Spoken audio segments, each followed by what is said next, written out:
Welcome to the Career Coffee Chat podcast. I'm your host, Aaron Urban, certified career strategist and executive coach, removing career roadblocks so you can achieve more impact, influence, and income. Welcome to the Career Coffee Chat show and podcast. My name is Aaron Urban, and I'm a certified career strategist and executive coach. And what I do is I help experience-driven professionals remove career roadblocks so you can achieve more impact, influence, and income. Today, we'll be talking about how to turn stress into success. And I don't know about you, but I am super excited to learn more about how to do that. And 2020 was definitely a stressful year for most of us. And 2021 is going to look a little brighter, and also know that it won't be right away. So we might feel a little bit of stress because we're very anxious to have it be better now. And today, I'm also extremely thrilled to introduce you to Dr. Rob Pennington. Now, Dr. Rob Pennington is a certified psychologist. He is a master. How can I say this? He is a master of turning stress into success. He's also probably one of the most relaxed human beings I know. And considering what he's actually been through in his life, it is amazing to me. So a little bit more about Rob. Rob has been helping people have more successful work relationships for over 45 years. He's an award-winning speaker and author of his autobiographical self-help book, Find the Upside in Down Times. And he's also a well-known executive coach and trainer. You can find more about him at drrobcoaches.com. So www.drrobcoaches.com. And you'll also learn more about him here today. So again, if you're just tuning in and you've never seen my smiling face before, my name is Coachy Urban or Aaron Urban. You can find out more about me at coachyurban.com. And I also have a book. It's all about elevating your career for more impact and income and how to overcome your roadblocks that are standing in your way. Some of those you may not even realize to achieve the career growth goals that you want. So today we'll be talking about how to turn stress into success.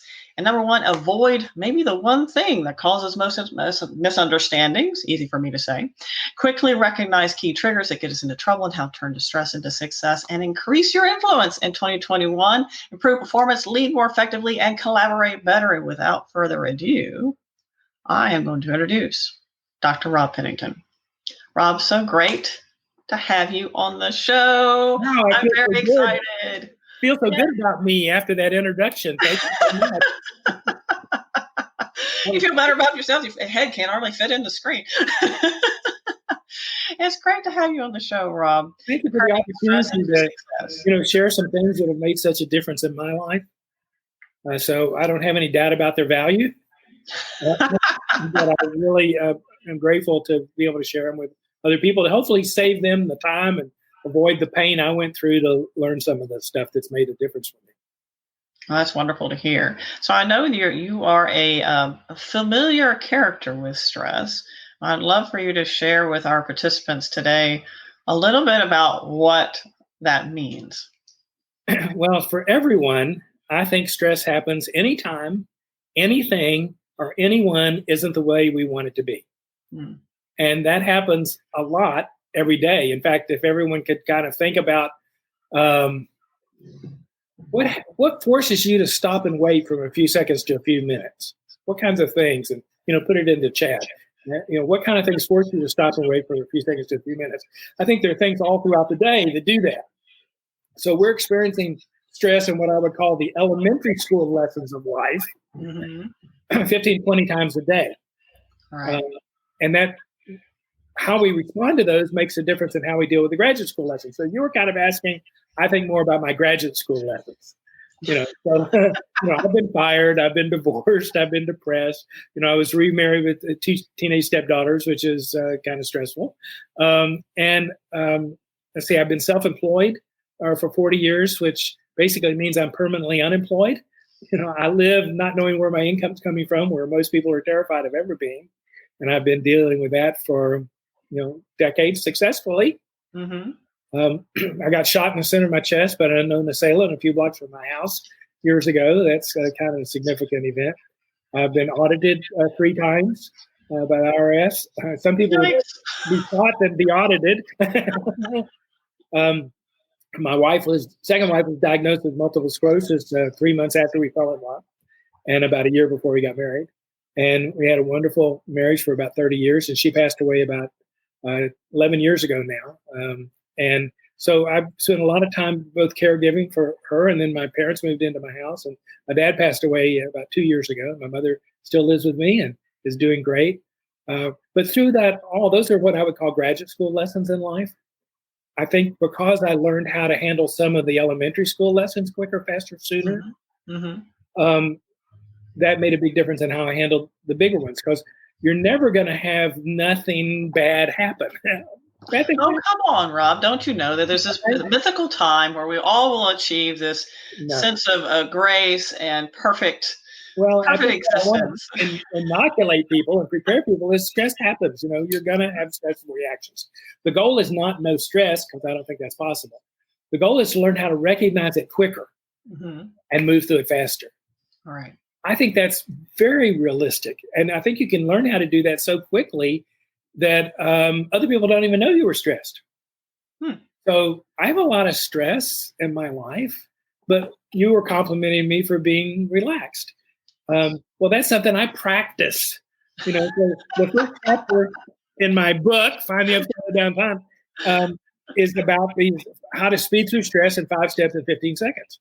And so you have to know what causes your stress in the first place. And so I have this thing called the automatic stress reaction. So anytime anything isn't the way we want it to be, I think we have this process we go through automatically. We tend to hold our breath, tense our muscles, have self-doubt, think negative, and get serious. So I think we all do that. And we're really good at it. And we're so good at it, we'll probably never stop doing that. But what we can learn how to do is recognize it quicker and move through it faster, which would be through the opposite. Breathe deeper, relax completely, reassure yourself, think positive, and look for some humor. So in the first chapter of my book, where I talk about the shooting story, I talk about those 5 steps, but I just basically introduced them. So since then, I've created a website, speedthroughstress.com, speedthroughstress.com. And there's got a 20-minute video where I talk about getting shot, but also a 50-page workbook to learn how to practice each of these 5 steps. So some tools and techniques for breathing deeper, for what it means to be really relaxed. Without falling asleep. Learn how to reassure yourself about your value and your worth, because no baby is born with self-doubt. So whatever self-doubt we have, we learn. And stress is always about me having a doubt about my ability to be successful. If I knew I could be successful, where would there be any stress? So breathe, relax, reassure yourself, think positive, learn how to take that worry, which by definition is imagining what we do not want to have happen. And we're very good at that. We project a negative into the unknown automatically. That's true. That's true. But what would be the opposite of what we don't want to have happen? That's what we do want to have happen. That's actually called a goal. What we do want to have happen. And the opposite of every worry is a goal. Now, how long does it take us to move from a worry to a goal? That's how long we're going to experience stress. Because once you get clear about the goal, then the task is, okay, what action could I take towards the goal? All right. I have a whole process called the psycho-creativity that we could talk about for a minute, if you want to throw that up. Sure. Let's put that on the screen. There we go. We all kind of start with a need that's kind of in the middle. And we don't know exactly what to do, but we might have, let's say, a vision of possibility. We might see that goal. We might be able to flip that worry to a positive vision. And then what happens is we automatically go into doubt. I don't know how. How could I do it if I don't know how? And then we go off into I can't. I mean, I bet you almost everybody's had an idea at the time they had it. This would be $1 million idea. But then, I don't know how to do it. So then I go into I can't. And that's where we stay. But if you realize it's a normal part of the process to move from the I guess you could say the firstborn son of the mind is truth and the second-born son is doubt. And know that that's part of the process. Then what you can do is move into what's called stillness, breathing, relaxing. Because in that stillness is where creativity can begin, and also where you start to shift out of I can't, because you're beginning to take action already. And then you move into persistence, which is, learning how to reassure yourself and to think positive. And if you notice all these little arrows, all you're going to see is when you persist in holding your mind on the goal. Mm-hmm. So I don't know how to get there, but what's one thing I could do that would move me in the general direction? And so that would be one of the first arrows. Oh gosh, my intuition says maybe I should call my Uncle Warren and ask him, or maybe I should do a Google search about something, or who might know more about this than me? So we come up with some possibilities that we take action on. And what happens is when you take that action, like if you look at the end of the first arrow, from there you see two other possibilities that you didn't see from the beginning. They weren't available to you until you took action. And so this is a process of unfolding, discovering the how. Right. Over time, with persistence, the key to success, you develop clarity. Oh, now I see the how. I haven't manifested it yet, but I'm on the way. All right. Rob, you've gone over a lot of really great information. When you are experiencing stress, sometimes that's in those micro moments. In those micro moments, what are those things? And for those of you tuning in, feel free to pop in the chat. What are those things that you wait for? Because how you learn to practice in those few moments is really important. Because once you get clarity, then you are recreating what you've imagined inside yourself as a goal out externally in the world. So you're now manifesting, recreating the inner imagination outside. And all of us have the capability of doing that because all we do from morning till night is create. In fact, the stress we experience, whose stress is it?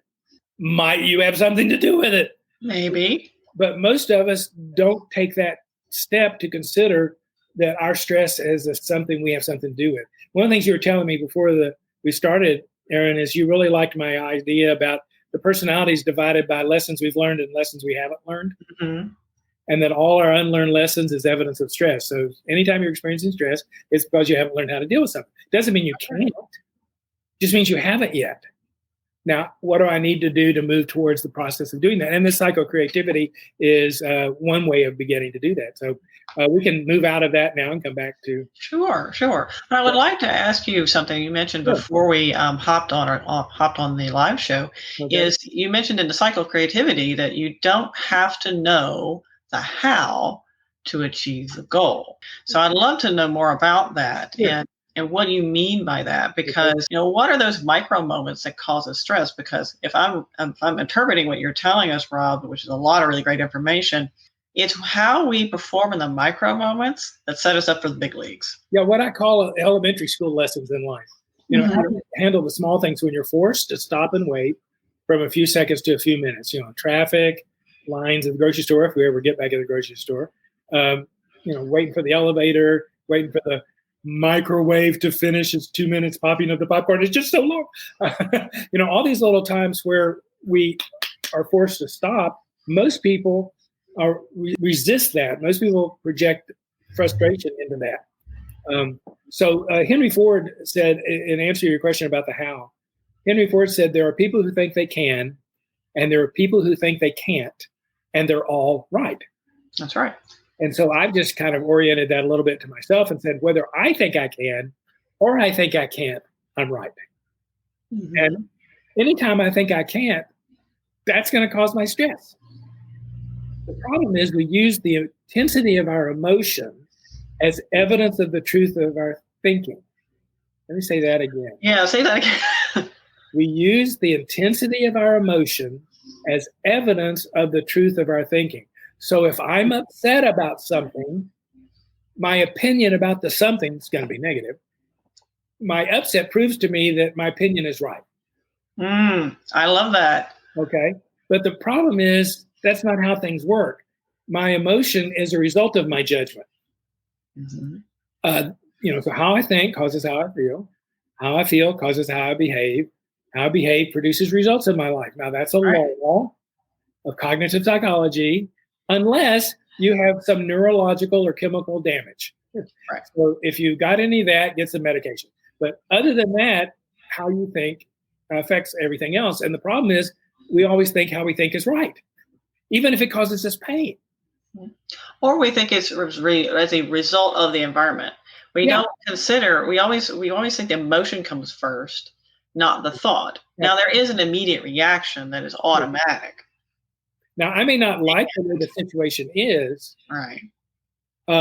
but doesn't mean that I don't have choice about how to feel in the situation. I can have both my opinion that this is not a good situation, this is a challenging situation, frustrating situation, not the way I'd like it to be. But I don't have to also feel bad at the same time. One of my teachers, Paul Solomon, said, Rob, you don't have to be in a miserable situation and also feel miserable.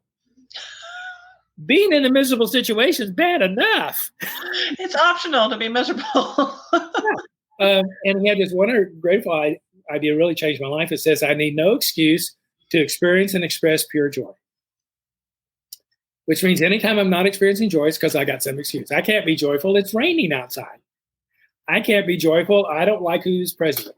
I can't be joyful. I've got work to do. I can't be joyful. I got to deal with this person. You put conditions on our happiness. Yes, exactly. And so I love this insight. I need no excuse. So I can choose to feel how I want to feel, which, by the way, we already are. Mm-hmm. We just have a belief that how we feel is caused by what's going on around us, as opposed to having something to do with our judgments about it and maybe what I would call our victim consciousness about things. So I practiced, for no reason, smiling. And I would encourage everybody right now, for no reason, just put a big smile on your face and see how that feels, and force yourself for 60 seconds. Just 60 seconds, smile real big, and while you're smiling, you'll notice a few things. While you're smiling, your cheeks are getting tired. And what that means is you aren't doing it enough. The other thing, while you're smiling, try to feel bad. Kind of like not really possible, because smiling actually has a chemical change in the brain. Mm-hmm. Smiling triggers norepinephrine and serotonin in the brain. Just the act of putting a smile on your face begins that process. Even if you do this. Seriously, they did a study, and they decided to see whether voluntary smiling versus forced, putting a pencil or pen between your teeth, would make the same thing happen, and it does. True. The actual physical response in the brain. So you just put a big smiley face on. She's over here. She's smiling. So you practice in the elementary school lessons in life all throughout the day, moving through the stress quicker by breathing, relaxing, reassuring yourself, think positively for some humor. So speedthroughstress.com is where to watch the video and get the workbook, because I think that's the foundation for everything. Mm-hmm. I don't teach stress management so much for health as for learning how to deal with the emotional wave that hits us in the middle of a conflict. Right. It causes us to forget any communication skill. It does. If you're doing something you don't really want to be doing, that's going to be stressful. So in the long run, you might want to change the job. But if you're going to job today, if you're choosing to be there, this is the way out of all stress. Choose to do what you're doing while you're doing it. Mm. Choose to do what you're doing while you're doing it. Whatever it is, if you choose to do it, it'll be less stressful. Now, you may want to make change in your life. I think that's why we're here, is to change the world. Mm-hmm. But if you can't change the world right now today, change yourself, that you can't be happy in the way the world is today.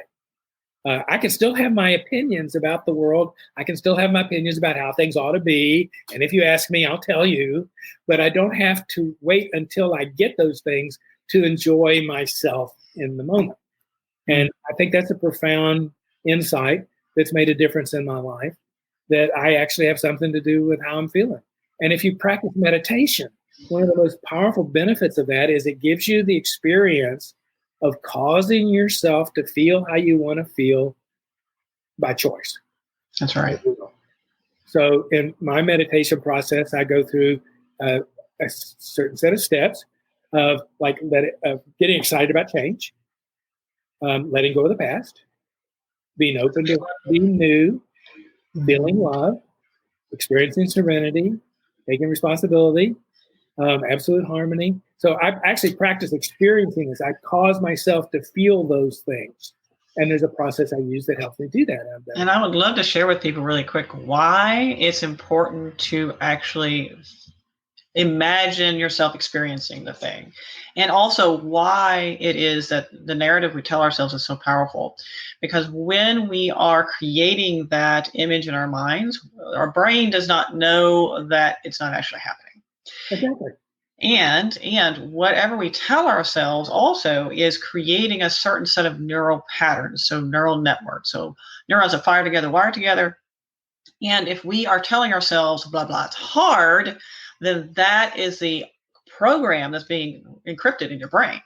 So then your brain will automatically see that as hard because that's the filter it's using. Yeah, So your body doesn't know the difference between what we vividly imagine and what's actual reality. Mm-hmm. It will respond similarly to it. So we have a tendency, as we were talking earlier, to project the negative into the unknown. It's a habit. It's, I think, a survival protective technique. Right. But we don't have to stay with it. Mm-hmm. We can learn how to see that worry, as we were talking earlier, flip it to its positive opposite, a goal.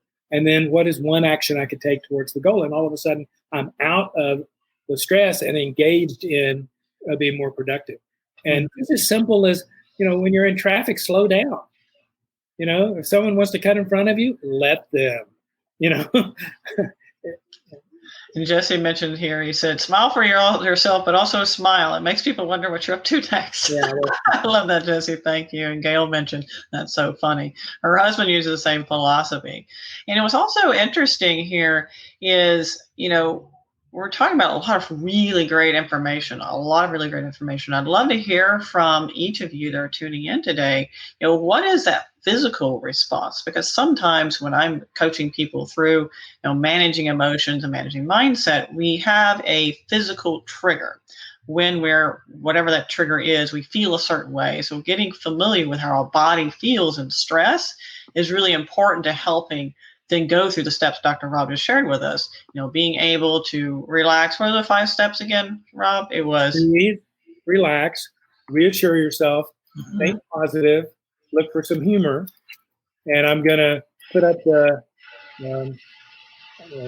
link, feed through stress as my name. So that's where you would go to get a free video and workbook on learning those skills, because I think they're just critical, not just in moving through the elementary school lessons so you're prepared for the graduate school lessons, but also in dealing with the inevitable conflicts. Because, one of the things that I've learned that's really helpful a lot is the one thing that causes most conflict. Yes. So, most people don't know what that is, but let me ask everybody a question. There's no correct answer. You can put what you think in the chat. What % of conflict, arguments, disagreements do you think might be because of a misunderstanding?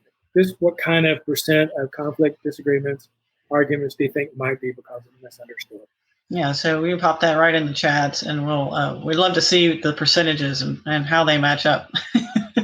Most people I've asked think 50% or more. About 75% think 75% or more. About 20% think 90% or more. Justice Brandeis of the Supreme Court some years ago thought it was 90% from his experience.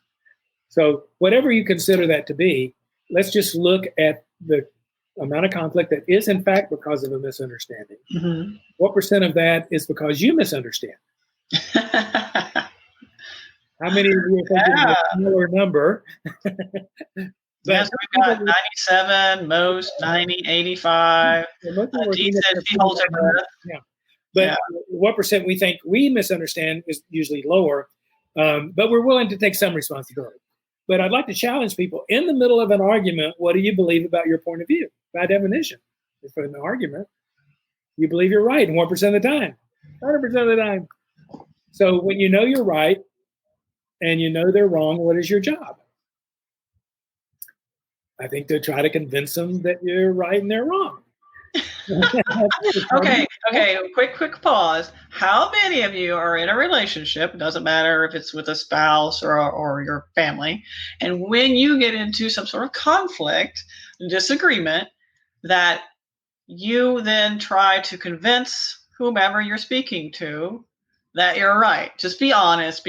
Share with us how often does this happen, that you try to convince them that you were right? Because I'll be the first to admit, Dr. Rob, that me too. It's an automatic reaction, But think about this. When you do that, when you know you're right and you know they're wrong, and you try to convince them that they're wrong, what % of the time are they grateful? But what % of the time do we do it? All the time. So here's something we always do. It doesn't work. It doesn't matter. We're right. And what I would like people to learn how to do is be more curious, one, about why that person doesn't see what's so obvious to you. Mm-hmm. That's called humility. Being open to the possibility you don't know everything. Mm-hmm. Also, I've learned if I want the other person to be open to another point of view, it helps if I am willing to do that first. Mm. So if I model my openness by simply just asking a few questions, what is it you want me to know? Is there anything else? Is that all? I have found I discover where I misunderstood quicker. Mm-hmm. And if you did misunderstand, don't you want to know that pretty fast? You don't want Yeah, to. so I love that. Would you mind repeating that? So the first question is, what does he want me to know? I can tell this is important. What does he want me to know? And what are they going to do? They're going to start telling you. oh, you're right. And then the second question is there anything else? Because what's the chances there's something else? Probably. 100%. And if they say something else, then I'm going to ask that again. But ultimately, I would say, is that all? See, I don't want to tell them I understand. I don't think that makes any difference at all. I want them to tell me. I want them to tell themselves that I understand. That's very powerful, by the way. Until that happens, there's no openness in their mind for any other point of view. And I have to deal with my stress in the meantime. So I have to breathe, relax, reassure myself that maybe I misunderstood. Let me see if I can find out. And if not, at least I've been open to the fact that maybe I misunderstood, which I think creates the context for maybe them being open. And I don't believe anyone is going to be open to considering there might be misunderstanding you if they don't feel understood. Right. So, and by the way, for those of you tuning in, this is a big part of intentional listening. And you'll also notice at no time did he mention that you agreed. No, exactly. You don't have to do that. I have a 6-stage process, 6 stages in negotiating agreement. And the first stage is I understand you, and you're the authority of whether or not I understand you. And then the second stage is where and what I understand. If I'm misunderstood, it's over there. But where do I agree with you would be the next thing. And so if people go to Successful Work Relationships, well, successfulworkrelationships.com. There's a 3-minute video on those 3 questions, and there's worksheets. All this is free on 5 levels of a clear communication, 6 stages in reaching an agreement, 3 questions to end conflict. So these 2 things are kind of one side of a coin, 2 sides of the coin, is dealing with your stress in the middle of a conflict. So you're able to engage your mind and ask questions to discover if you may have misunderstood, and if you didn't, get them to tell you that you understand, and then to ask questions about why they think something different than you. And you can have a whole conversation where you're focused not just on proving you're right, which is what we go for almost all the time, but really supporting the strength of the relationship with someone that you care about. Mm-hmm. And I think that's the 2 things we most need to learn in our lives at work and at home. Yeah. I've been marriage counseling for 30 years, and only one couple I thought never really loved each other. But I think everybody else did, but they no longer felt it. Mm-hmm. When we fall in love and I say I love you and the other person says that they love me, we think they mean the same thing. Mm. No. Everyone has their own definition about what a loving person would do. So when they don't do what I think a loving person would do, the only way I can think about it is, well, they don't love me, and I have the evidence. And Jesse mentioned, he said, is under stress, it's challenging to have that self-awareness. And Jesse, you're right. And that's one reason why we need to focus on those micro moments before we get to the big leagues. Yeah. Practicing, dealing with our body's response to a situation that didn't go the way we expected it to. Right. And that way we can be more proactive and present in the moment. And more emotional intelligence. Mm-hmm. That's what that's all about, that self-awareness in order to manage myself. And then therefore having more awareness of others in order to manage them in the relationship. But yeah, you practice in the elementary school lessons. I mean, think about a guy or a woman who wants to win a race, competitive race. How many times did they run that race in the rain, in the wind, with nobody in the stadium at all? How many hundreds of times did they run that race to be able to be at their best in the moment that it counted? That's right. Yeah, you're going to have to practice dealing with your own emotional reaction, your own stressful reaction. That's right. In the elementary school lessons in life, if you have any chance of being good in the graduate school lessons in life. That's right. So when that moment really hits you, and that's the critical time, whatever it looks like, and you haven't done that practice, just like an athlete, practicing and training for that big moment. If we haven't practiced managing our own stress and dealing with our response to it, then our chances of success are not that high.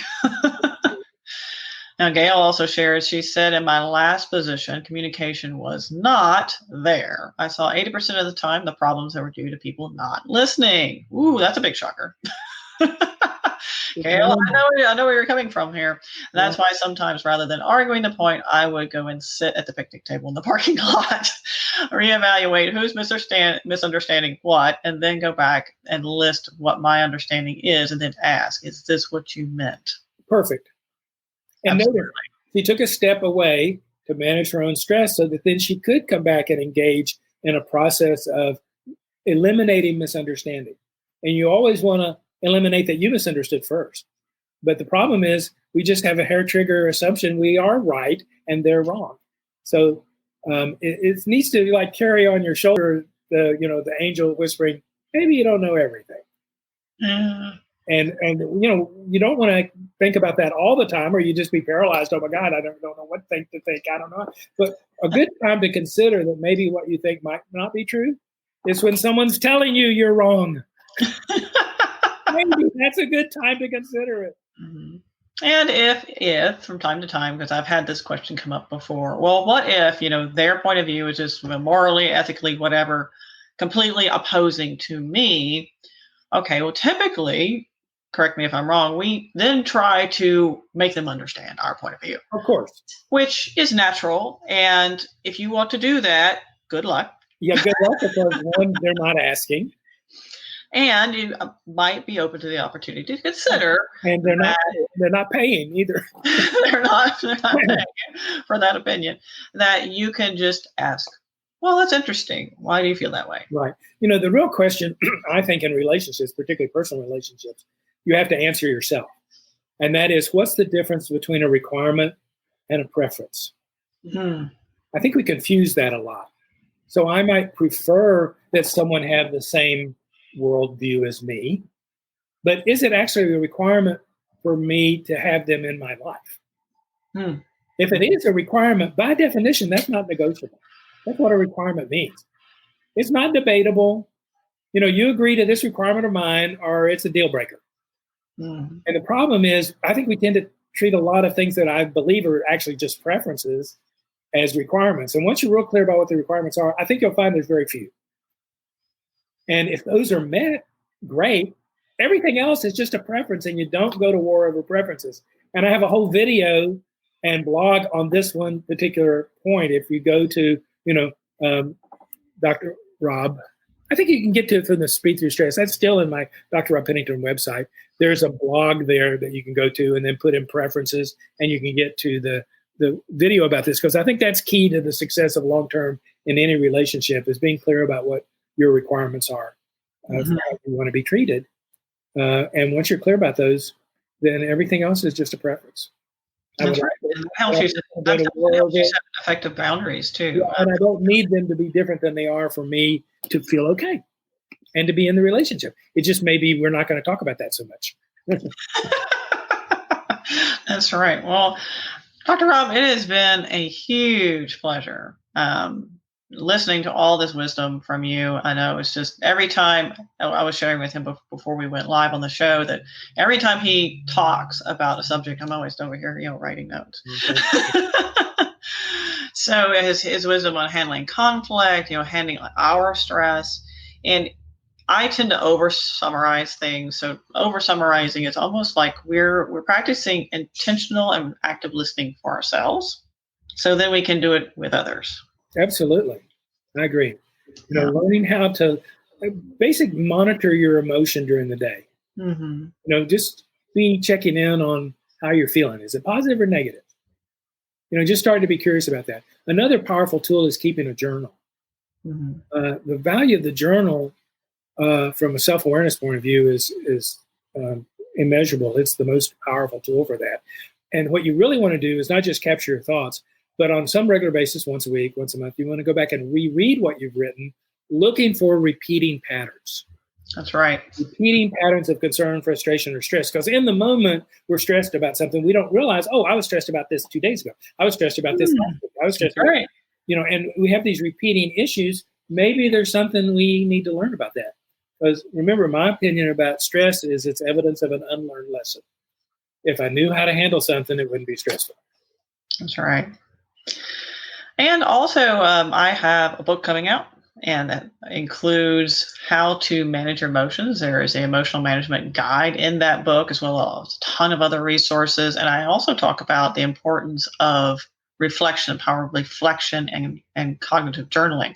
It's interesting. We think we learn by our experiences, and that's not necessarily true. We learn through reflection of those experiences. So evaluated experiences. If we don't evaluate them, we don't learn. And guess what? It just keeps happening. Right. I had a client once who was married 8 times. Her complaint was they were all the same. And I was like, surprise, surprise. What's the common denominator here? She didn't think she had anything to do with it because that's the way men are. But that belief is what was blocking her from considering that it was possible for someone to be different than what she was believing. Right. And be careful what you tell yourself and what you put out there, because we tend to attract what we have decided, what is on our mindset, because our brains are highly effective filters. Even though we receive somewhere around, I don't know, so many billion bits of information per second, we only process 5 or 6. So we're very effective filters, and our brain will filter out everything else that does not agree with the mindset you've established. Yeah. So the question to ask is what I think is true. The question to ask is, does this make me feel free? Mm-hmm. So across the main building at the University of Texas, I used to give guided tours there when I was a student, is written, "You shall know the truth and truth shall make you free." Now that's a quote from Jesus. But for me as a psychologist, I thought maybe that has something to do with how do I determine what's true? If it doesn't make me feel free, maybe there's something not true about it.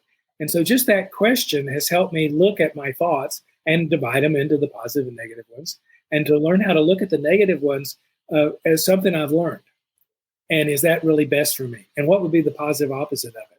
And what would be the evidence for that? So you learn to realize that I think I was a computer programmer during college. That's how I put myself through college, is programming. And I had the realization that, computer doesn't do anything it hadn't been programmed to do. And our mind is very much like that. We have belief systems that are very much like the line of code. And so you can learn to go in and discover those beliefs, and you can learn how to remove them and put in a different one, and change the quality of the rest of your life. And management and some of the things we've been sharing today, I find is at the very bedrock of being a more powerful, loving, successful, amazing human being is learning how to take responsibility for how you're feeling. Mm-hmm. But when you do that, one choice you have is to feel love more often. So I discovered early on in my second marriage that sometimes my wife, the way I thought about it is my wife loved me, and sometimes she didn't know it. That's great. I really went into it. She actually didn't love me, even though she was telling me so. It's just, that was a way of getting my attention that she was hurt and angry. Mm-hmm. Yeah. Rob, it's been a great pleasure, and I hope all of you tuning in have enjoyed this as much as I have. Always wonderful to hear your wisdom and golden nuggets that you share with us. Hard-learned nuggets. Yes, hard learned. I do encourage you. Out of the downtimes, yes. I do encourage you to pick up his book that is available at drrobcoaches.com. I love that relaxation. It's practice. Gail does have a question, though, before we exit the show. She says, right now I'm having a problem getting away from the thought that there's no next job for me. How do I do that? Okay, well, the first thing I realize is how many next jobs have you had already, Gail? And haven't you always had one? So it doesn't serve you to think that you aren't going to have one. So you just don't know what it is. So here's something I would recommend for everybody when you're projecting negative into the unknown, is to find what it is you do know. So whatever next job you're going to have, Gail, you already know some qualities about it. you already know some pieces of the puzzle, or it wouldn't be the job you want. So start focusing on what are the pieces of the puzzle that I need before it's going to be the job I want. And make that list. And then start imagining what it would feel like to wake up in the morning going to such a job.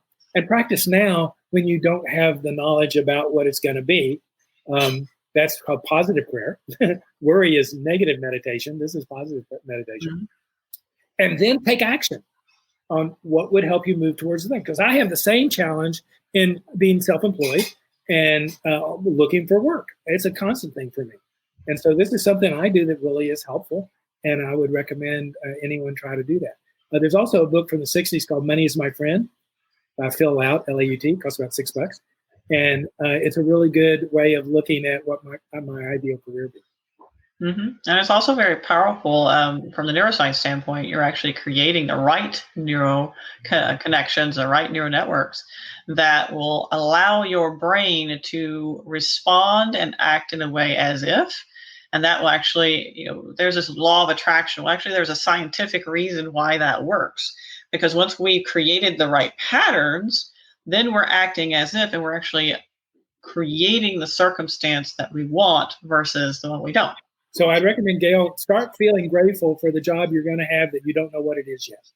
That's right. We don't necessarily need to know how.